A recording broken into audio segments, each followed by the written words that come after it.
Le travail de la vie n'est pas de tout repos, mais ne pas la travailler et la négliger n'est pas sans conséquence. Son délaissement conduit à sa destruction. Sommes-nous assez touchés par ce risque? Avons-nous bien conscience de cet enjeu? Malheureusement non.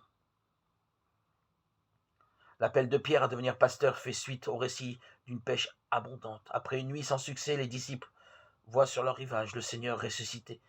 Il leur enjoint de retourner pêcher une nouvelle fois, et voici que le filet devient si plein qu'ils ne réussissent plus à le ramener.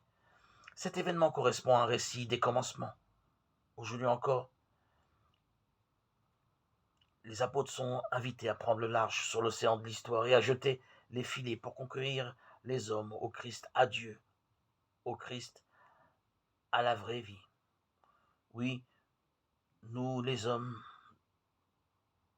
de tout continent, de tout peuple, de toute race, en tant que témoins de Dieu et successeurs des apôtres, en tant que disciples du Christ,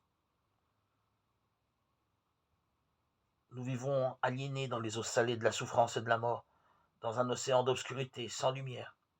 Et le filet de l'Évangile nous a tirés hors des eaux de la mort et nous a introduits dans la splendeur de la lumière de Dieu, dans la vraie vie, celle que nous connaissons, que nous vivons, chacun d'entre nous.